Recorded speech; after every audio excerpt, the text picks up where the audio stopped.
네, 우리 열왕기상 17장 1절로 4절까지 말씀을 같이 읽습니다. 시작. 길르앗에 우거하는 자 중에 디셉 사람 엘리야가 아합에게 말하되 내가 섬기는 이스라엘의 하나님 여호와께서 살아계심을 두고 맹세하노니 내 말이 없으면 수년 동안 비도 이슬도 있지 아니하리라 하니라. 여호와의 말씀이 엘리야에게 임하여 이르시되 너는 여기서 떠나 동쪽으로 가서 요단 앞 그릿 시냇가에 숨고 그 시냇물을 마시라. 내가 까마귀들에게 명령하여 거기서 너를 먹이게 하리라. 아멘. 오늘 이 말씀과 하나님의 놀라운 은혜가 있기를 기도합니다. 우리 기도하는 마음을 먼저 고백합니다. 하나님과 동행하겠습니다. 우리 옆사람 축복하면서 하나님과 동행하십시오. 아멘. 하나님과 동행하시길 간절히 축원합니다. 우리는 이제 오늘부터 엘리야의 기도라는 제목으로 또 다른 시리즈를 한번 좀 만들어 가려고 해요. 엘리야의 기도를 좀 면면히 살펴보려고 합니다. 그래, 기도. 여러분들 기도 어떠세요? 쉽습니까? 어렵습니까? 기도는 쉽습니다. 또는 기도는 어렵습니다. 둘 다 같은 말 같아요. 쉽기도 하고 어렵기도 합니다. 왜 쉬워요? 쉬운 예는 언제든지 찾을 수 있으니까 찾을 수 있는 분이 계시니까 쉽고요. 어려운 이유는 왜 어려울까요? 왜 내가 올려드리는 기도는 도무지 이루어지지 않는 것일까? 이 두 가지가 상충하기 때문에 힘들어요. 그래서 여러분들 기도 안 하실랍니까? 그래도 분명히 여러분들은 기도하실 겁니다. 우리가 붙들고 나아가야 될 분이 하나님 한 분이라는 것을 꼭 명심하시고 기도하시는 저와 여러분들 되기를 소망합니다. 엘리야도 오늘 하나님 한 분만을 의지하면서 기도했던 위대한 사람입니다. 죽음의 위기 속에서도 끝까지 하나님을 붙잡았던 사람 엘리야. 구약 성서에서 정말 대단했던 선지자 엘리야. 우리는 알고 있죠. 엘리야는 확실히 우리가 했던 그런 기도와는 조금 다른 모습으로 했던 선지자입니다. 1절부터 보실래요? 여러분들 17장 1절 한번 천천히 읽어보면요. 엘리야가 처음으로 등장하는 그 장면이 나오거든요. 1절 말씀 같이 읽어봅니다. 시작. 길르앗에 우거하는 자 중에 디셉 사람 엘리야가 아합에게 말하되 내가 섬기는 이스라엘의 하나님 여호와께서 살아계심을 두고 맹세하노니 내 말이 없으면 수년 동안 비도 이슬도 있지 아니하리라 하니라. 아멘. 여러분들 엘리야가 성경에서 제일 먼저 등장하는 장면이 어딜 것 같아요, 여러분들? 여기입니다. 여기 처음 등장해요. 그 전에도 등장하지 않고 열왕기상 17장 1절에서 등장을 하거든요. 1장에 이제 그 시대적인 배경을 보자면 그겁니다. 아합이라는 왕이 있었을 때에 엘리야가 처음 등장을 해요. 근데 첫 번째 등장치고는 어떻습니까? 굉장히 과격하게 등장을 해요. 원래 위대한 인물들은 좀 천천히 기승전결이 있으면 좋겠는데 엘리야는 좀 다르게 등장을 해요. 예수님도 여러분들 아시겠지만 천천히 아기 때부터 등장을 하고 유소년 때 잠깐 등장을 하고 이렇게 천천히 등장을 했는데 오늘 엘리야의 등장은요. 밑도 끝도 없이 갑자기 짜잔 하고 등장을 하는 장면입니다. 이렇게 살았고 이렇게 살았고 저렇게 살았고 그런 장면 전혀 없이 갑자기 등장을 하는데 그 등장도 비범하게 굉장히 특이하게 등장을 합니다. 아합 왕 앞에 등장을 해요. 아합 왕은 누구냐? 구약 성서에서 악독하기로 유명하면 둘째라면 서러울 정도로 대단한 악한 왕 앞에 등장을 하고요. 등장도 어떻게 등장하느냐? 하나님이 너희를 돌보신다 그런 거 없어요. 아합 왕을 꼬집는 이야기로 시작을 합니다. 1절에 이렇게 나와 있지요. 여호와께서 살아계심을 두고 맹세하나니 내 말이 없으면 수년 동안의 비도 이슬도 있지 아니하리라 하시니라. 이렇게 설명을 하고 선포를 했으니까 아합 입장에는 어때요? 아이고 그러셨어요 하면서 아멘 받아들이겠습니다. 그렇게 했을까? 아니겠지요. 아합이 어떻게 했을까요? 저놈 잡아라 그랬을 겁니다. 어디 그런 왕 앞에서 저주라든가 망발을 할 수 있다라는 거예요. 근데 엘리야는 지금 동요하지 않고 하나님의 말씀을 전하고 있습니다. 이게 뭘 말할까요? 17장 1절에 갑자기 엘리야가 등장을 해서 이렇게 강력하게 말을 했다라는 것은 무엇을 말할까요? 엘리야는 지금 1절 이전부터 무엇을 했냐? 하나님과 소통하고 하나님과 교제하는 사람이었다라는 것을 말해요. 어느 날 갑자기 등장해서 엄청난 일을 한 사람이 아니었다라는 거죠. 아합에게 등장하기 이전부터, 큰 일을 도모하기 이전부터 하나님 앞에서 충분하게 훈련을 받았다라는 것을 말합니다. 늘 기도하는 사람이었다라는 거죠.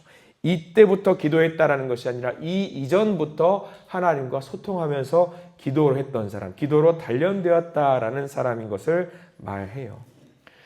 여기서 등장하지는 않지만 선지자의 훈련은요, 하나님과 1대1로 이루어집니다. 1대1로 하나님과 계속해서 꾸준히 만났다라는 것을 말해요. 오늘 1절 말씀에서 선포한 이 말씀은요, 선포하는 메시지이기도 하지만 담대한 기도라고 봐도 됩니다. 담대한 선포와 기도를 했던 사람. 근데 갑자기 등장해서 담대하게 기도를 했던 사람이 아니라는 거예요. 누구나 믿음 가진 사람, 위기에 처한 사람은요, 하나님 앞에서 담대하게 기도하고 싶어 해요. 담대하게 선포하고 싶어 해요. 근데 여러분들 기도 그렇게 담대하게 하라고 하면 할 수 있어요? 마이크 드릴게요. 어려울 겁니다. 어려울 거예요. 그런데 엘리야는요, 우리들이 오해를 해요. 갑자기 등장해서 이 사람은 선지자이기 때문에, 선지자란 직분을 갖고 있기 때문에 담대하게 선포했을 것이다. 아니에요. 엘리야는 꾸준히 하나님과 교제하고 소통했던 사람이라는 거지요. 그렇게 내밀하게 하나님과 관계를 맺을 때 자동적으로 강력하고 담대한 기도를 선포할 수 있게 됩니다. 여러분들, 하나님과 내밀하게 관계를 맺고 싶으시죠? 어느 날 하루에 갑자기 되는 거 아닙니다. 꾸준하게 그 길을 한 걸음씩 밟아갔을 때에 하나님과 내밀하게 기도를 할 수 있고요. 하나님께 강력한 말씀을 서로 전할 수 있는 겁니다. 엘리야의 선포 이유도 한번 보세요. 엘리야의 선포하고 난 뒤에 어디로 갔는지 여러분 한번 보십시오. 사람들의 일반적인 생각이라고 한다면요, 강력하게 선포했어요. 왕, 싸우자 했어요. 그럼 어떻게 해야 돼요? 강력하게 시대를 호령하면서 사람들에게 메시지를 전해야 되는 게 맞는데, 엘리야를 하나님이 어디로 보내시죠? 시냇가로 보내세요. 시냇가로 보내십니다. 3절 말씀에 보면 그렇게 나와 있지요. 너는 여기서 떠나 동쪽으로 가서 요단 앞 그릿 시냇가에 숨고, 시냇가에 반드시 동그라미 표시를 해 두십시오. 시냇가가 어떤 곳일까? 예전에 한번 성경 공부 시간에 저와 여러분들 한번 이야기를 나눈 적이 있어요. 시냇가는 뭐 하는 장소일까요? 성경에 나온 시냇가는 뭐 하는 장소다? 기도하는 장소였어요. 기도하는 장소. 이스라엘 백성들이, 엘리야뿐만 아니에요, 많은 이스라엘 백성들이 하나님과 조용히 은밀하게 기도하고 싶어서 갔던 장소는 어디냐? 시냇가라는 곳으로 찾아가는 겁니다. 엘리야도 마찬가지예요. 하나님께서 엘리야를 통해서 시냇가로 인도하셨던 이유는 뭘까요? 하나죠. 기도입니다. 기도. 너 지금부터 나한테 기도해야 된다. 나는 너와 지금 교제를 나눌 거고, 나는 너와 지금부터 동행할 거고, 나는 너와 함께 소통할 거다. 작전을 짜는 장소가 아니에요. 큰 일을 도모하기 위해서 어떤 전략을 짜는 장소도 아닙니다. 큰 선포를 맺히고 나서 뭘 해야 되느냐? 하나님 앞에서 뭐 하라? 기도하라. 그거예요. 기도해라. 계속해서 기도해라. 지금까지 했던 기도, 자, 큰 일을 도모하기 위해서 자, 선포를 했어. 그 다음부터는 뭘 해야 되느냐? 사람들을 이끌고 뭘 하는 것이 아니라 기도하는 장소로 가서 나와 교제하자. 그겁니다. 내 소망을 이루는 것. 우리는 기도할 때 그러잖아요. 하나님 이거 주세요. 저거 주세요. 하나님 이거 원합니다. 저거 원합니다. 하죠. 근데 하나님은 그 기도도 좋겠지만, 생떼를 부리는 기도도 좋겠지만, 하나님은 뭘 먼저 원하느냐? 너 먼저 나랑 소통 좀 할래? 너 먼저 나랑 함께 교제를 할래? 하나님이 원하시는 건 그거예요. 엘리야가 지금 시냇가로 갔던 것은 피했다, 도망갔다라고 생각을 하는 사람들이 많이 있어요. 그 말도 맞을 겁니다. 근데 그것보다 먼저 하는 게 뭐냐면 하나님과 소통하기를 원했던 그 마음이 담겨 있었던 겁니다. 하나님의 역사가 시작되는 자리가 바로 기도의 자리라는 거예요. 얼마 전에 우리는요, 부활주의를 보냈습니다. 그럼 여러분들 월화수목 금요일 토요일, 그래서 제가 잠깐 예배 시간에 잠깐 나눴죠. 교회력으로 보자면 예수님께서 죽으셨던 날이 무슨 요일이죠? 월화수목 목요일이죠. 꼴먹은 벙어리처럼 아무 말씀도 안 하시면 저도 말 안 할래요. 하나님이 죽으셨던 날은 우리가 성금요일이라고 했던 이유가 있죠. 금요일이에요. 그리고 예수님께서 부활하셨던 요일은 우리나라 현대의 교회력으로 따지면 어떤 요일이냐면 주일이죠. 그러면 금요일 날 죽으시고 주일 날 부활하셨어요. 중간에 하루가 있네요. 무슨 날이죠? 토요일이에요. 토요일. 사람들은 생각합니다. 금, 토, 일. 금요일은 알겠어요. 주일도 알겠어요. 토요일은 뭘까? 무슨 날일까요? 토요일은 그때 당시에는 침묵의 날, 안식일이었죠. 조용히 있었던 침묵의 안식일이라고 합니다. 그럼 여러분들 보세요. 침묵의 안식일이니까 아무것도 일어나지 않고 가만히 있었을까요? 많은 사람들이 농담조로 이야기를 합니다. 주님께서, 우리 하나님께서 제일 바쁜 요일이 그 고난주간 때 무슨 요일이었을까? 사람들은 침묵하고 조용하고 아무 일도 없었을 것 같은 그런 날, 토요일 날, 어쩌면 하나님이 제일 바쁘신 날이 아니었을까? 조용하고 사람들은 기도하고 있었을 것이고, 사람들은 아픔 가운데 기도하고 있었을 것이고, 많은 사람들이 하나님 외치고 있었을 그 시간, 토요일 날 하나님이 제일 바쁘게 있지 아니하셨을까? 많은 사람들의 기도를 듣고 있느라고. 여러분들 그 침묵이 있었던, 기도하는 조용한 기도가 있었던 그 시간을 얕보면 안 돼요. 가벼이 여기면 안 됩니다. 하나님께서 가장 바쁘게 움직이시는 시간일 수도 있기 때문입니다. 엘리야도 마찬가지였어요. 강력한 선포를 하고 나서 그 다음에 무엇을 했느냐? 피해서 기도했어요.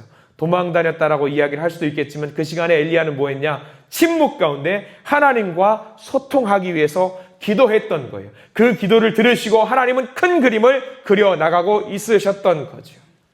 이게 필요하다라는 겁니다.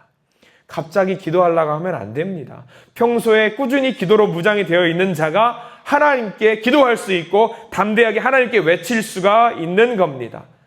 우리의 삶을 여러분들 한번 보십시오.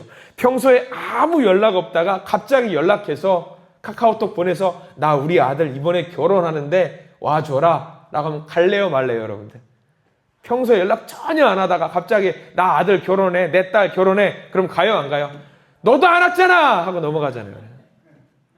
평소에 연락을 하고 주고받고 소통하면은요, 아들 결혼해? 오, 그래 내가 당연히 가야지. 나 축의금도 보내야지. 30만 원 해야지.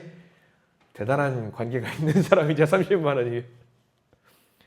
이게 평소에 교제가 있었던 사람에게는 우리가 더 해주고 싶은 마음이 있는 거예요. 장례식도 마찬가지고요. 어떤 일이 있을 때 마찬가지예요. 긴밀하고 내밀한 교제가 있는 사람일수록 내 어떤 대소사가 있었을 때에 더 챙겨주고 싶은 마음이 드는 겁니다. 엘리야의 담대함도 마찬가지예요. 그가 이렇게 아합이라고 하는 악독한 왕 앞에서 담대할 수 있었던 이유가 뭘까? 갑자기 짠 등장해서 하나님 이거 주세요 했기 때문에? 아니에요. 평소부터 내밀하게 하나님과 기도로 소통했기 때문에 담대하게 이 아합 왕 앞에서 선포할 수 있었던 거예요. 이게 위대한 겁니다. 엘리야의 최고의 백이 뭐였다? 하나님이었다. 백이 하루아침에 만들어져요? 아니에요. 오랜 시간의 교제를 통해서 내 백을 만들 수 있는 거예요. 급하니까 기도해야지. 문제가 생겼으니까 기도해야지. 하지만 성경은 말합니다. 그거 하지 말래요. 급하니까 기도하지 말고 평소부터 기도하래요. 평소부터. 급하니까 기도하면은 갑자기 하나님 내 기도 들어주세요. 그러면은 갑자기 등장한 우리를 보고 뭐라고 말씀하실까요? 너 누구냐? 그렇게 말씀하신다는 거죠. 위기의 때 기도의 응답은요, 평소에 우리가 기도를 했느냐 안 했느냐에 따라서 달려 있어요. 엘리야는 이 아합 왕 앞에 서 있기 이전부터, 성경은 17장부터 기록이 되어 있지만 16장, 15장 그때부터 이미 엘리야는 하나님 앞에서 단련되고 훈련하고 기도했던 사람이라는 거죠. 그렇기 때문에 힘든 상황이 왔어도 흔들리지 않을 수 있었습니다. 여러분들 기도하러 오셨죠? 기도하러 오셨죠? 아멘이시죠? 기도는요, 문제를 해결하기 위해서 도구로 사용되는 게 아닙니다. 여러분 명심하세요. 내 문제를, 내 아픔을, 내 고통을 해결하기 위한 도구로서 사용하는 게 기도가 아니에요. 하나님이 원하시는 기도, 물론 우리는 그런 기도 올려야 돼요. 생떼를 부리는 기도도 올려야 되지만 하나님이 원하시는 진정한 기도는 뭐냐면 내 소원을 이루는 기도가 아니라 교제하는 자리예요. 교제. 그저 하나님과 교제하는 자리. 그럼 보세요. 내밀하게 교제하고 있는 내 아들과 딸이 아파요. 엄마 아빠가 가만히 있을 수 있습니까? 아니에요. 집에 전화를 하면 그래요. 목소리에 따라 달라요. 평소에 저 같은 경우는 굉장히 업텐션이 돼가지고 여러 성도님을 만날 때도 몰래 가가지고 깜짝 놀래키기도 하잖아요.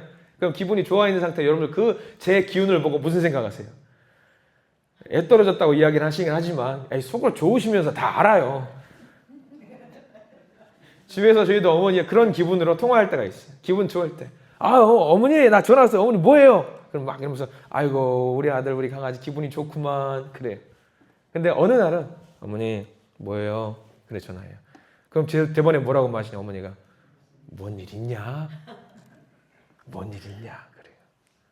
평소에 내밀하게 통화를 하고 내밀하게 교제를 하면은 대번에 알아요. 하나님도 마찬가지라는 거예요. 내 기도할 때 기분 좋으면 하나님 하면은 아이고 그래 같이 기쁘자 소통하고 교제하고 동행하는 거죠. 기도할 때 하나님 이러면은 하나님이 다 알아. 나도 다 알아. 다 알아. 기도하러 왔지? 평소에 기도하러 왔는데 오늘은 좀 다운돼 있네? 알았어. 내가 알아서 할게. 넌 그냥 이 자리에서 기도하고 있어. 이게 하나님의 기도의 방법이에요. 여러분들 오늘 기도하러 왔을 때 생떼 부리러 오신 분들 괜찮아요. 평소에도 생떼 부렸으면 갑자기 생떼 부리면 평소에 하던 대로 하는구나 그래요. 하나님도. 이 말은 뭐냐면 엘리야가 오늘 17장 1절에 갑자기 등장한 게 아니라는 거예요. 평소부터 기도하고 있었고 선포하고 나서도 기도하고 있었고 꾸준히 하나님과 소통하기 위해서 부단히 애를 썼다라는 거예요. 이게 우리에게 주는 의미가 커요. 여러분들 기도하러 오셨죠? 알아요? 지금부터 여러분들은 하나님과 교제하는 겁니다. 소통하는 거고요. 하나님 저와 함께 해주세요. 그 외침만 하나님께 올리면 돼요. 그러면 하나님이 알아서 하셔요. 알아서. 그게 하나님의 뜻을 원하는 기도입니다. 하나님 앞에 서 있는 사람이 되시기를 축원합니다. 하나님 앞에서 기도의 본질을 다시 한번 뒤집어 버리시고 갑자기 기도하는 거 말고 오래도록 하나님과 교제를 나누실 수 있는 그런 교제의 자리로서 기도를 이용해 보시기를 축원합니다. 사람에게 보이려고 하는 기도도 필요 없습니다. 괜찮아요. 하나님께만 잘 보이면 되는 그런 기도 여러분 하나님께 올리시기를 바랍니다. 기도하겠습니다. 주님 감사합니다. 삶 속에서 늘 하나님과 동행했던 엘리야를 이 시간 주목합니다. 주님 우리와 동행해 주시옵소서. 기도를 통해서 하나님과 교제하기를 원합니다. 하나님 내 목소리에 잔잔한 움직임까지도 들으시는 하나님이신 줄 믿습니다. 이 기도 가운데 함께 하시고 하나님 놀랍도록 역사하시고 하나님 은혜 가운데 우리의 소망과 소원 하나님의 뜻으로 하나님이 원하시는 바대로 이루어 주시옵소서. 가장 좋은 길로 인도하실 줄 믿습니다. 하나님 인도하여 주시옵소서. 예수 그리스도 이름으로 간절히 기도드립니다. 아멘. 우리 주님께 영광의 박수 올려드립니다. 하나님 감사합니다.